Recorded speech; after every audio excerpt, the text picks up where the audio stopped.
আসসালামু আলাইকুম। আরও একটা নতুন ভিডিওতে আমার ইউটিউব চ্যানেলে আপনাদেরকে স্বাগতম।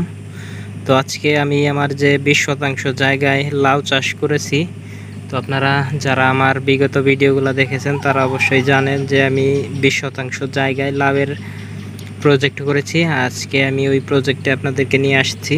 তো আপনারা দেখতে পাচ্ছেন যে আলহামদুলিল্লাহ আল্লাহর অশেষ রহমতে আমার লাউ গাছগুলো কিন্তু খুব সুন্দর পরিসরে বেড়ে উঠতেছে। তো গ্রোথগুলাও খুব আছে লাউ গাছের, আপনারা দেখতে পাচ্ছেন। তো আমি এইখানে কিন্তু লাউয়ের সাথী ফসল হিসেবে ডাটা চাষ করেছি। তো আপনারা দেখতে পাচ্ছেন যে ডাটা গাছের অবস্থা, তো ডাটা গাছের অবস্থা খুবই নাজেহাল অবস্থা।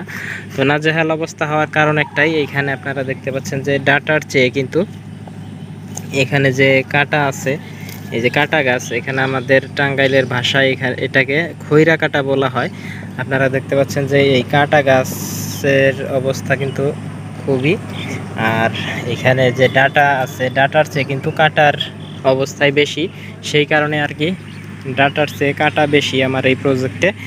আর এই কাটার জন্যই মনে হচ্ছে ডাটার প্রজেক্টটা অতটা ভালো হবে না। তো যাই হোক, এইখান থেকে যা ওঠানো যায় আর কি। আমি আসলে মূলত এইখানে আমি আপনাদেরকে দেখানোর চেষ্টা করি। মূলত এইখানে আমি লাউয়ের প্রজেক্ট হিসেবেই এখানে লাগিয়েছি, লাউয়ের সাথী ফসল হিসেবে ডাটা দিয়েছিলাম। তো যাই হোক না কেন, ওইটাই আর কি সাথী ফসল, যাই নেওয়া যায় ওইটাই আর কি প্রফিট বলা চলে, যে লাভ বলা চলে আর কি।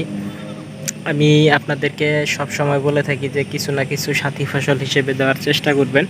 তো আমি এখানে লাউয়ের সাথী ফসল হিসেবে ডাটা দিয়েছিলাম। ডাটা এখান থেকে যদি আমি একটা ডাটাও যদি এখান থেকে বিক্রি করতে পারি তাও আমার ওইটা লাভ। কারণ আমি এইখানে মূলত লাউয়ের প্রজেক্ট হিসেবেই মেন ফসল হিসেবে লাউ রেখেছি, আর যে ডাটা দিয়েছি এটা সাথী ফসল হিসেবে রাখা হয়েছে। তো এখানে মূলত যে খৈরা কাটা, ডাটার চেয়ে কাটা বেশি এক কথায় বলা চলে, সেই কারণে আর কি এখান থেকে ডাটা অত ভালো হবে না দেখা যাচ্ছে। আর আমি এইখানে যে শ্রমিক নিয়ে টাকা খরচ করব ওই পরিমাণে আর কি ওই পর্যায়েও নেই। তো শ্রমিক নিলেও এখানে ডাটা অত ভালো হবে না, সেই কারণে শ্রমিক নেওয়া হবে না। শুধু লাউ গাছের গোড়া সাফ করে এইখানে আমি সার দিয়ে দেব ইনশাল্লাহ, দেখা যাক কি হয়। তো আমি এইখানে 20% জায়গায় লাউয়ের দুইটা জাত লাগিয়েছি। এখানে লাল তীরের ডায়না এবং কি এয়ার মালিক সিডের পল্লবী লাগিয়েছি। দুইটা জাতি আসলে ভালো, যারা চাষাবাদের সাথে জড়িত তারা অবশ্যই জানেন। আর যারা নতুন তারা চাইলে এই ডায়না এবং এয়ার মালিক সিডের পল্লবী চাষ করতে পারেন। কারণ আমি এটা চাষ করেছি, গতবার চাষ করেছিলাম এবং আমার 8% জায়গায় লাউ চাষ করেছি পল্লবী। আমি ইনশাল্লাহ ভালো রেজাল্ট পেয়েছি বিধায় আবার লাগিয়েছি। চাইলে আপনারা লাগাতে পারেন। আর আপনারা জানেন যে লাভে কিন্তু অতটা পরিশ্রম করতে হয় না এবং কি অতটা টাকাও খরচ হয় না। তো এক কথায় অল্প পুঁজিতে বেশি লাভ করতে চাইলে অবশ্যই লাউ চাষ করতে পারেন।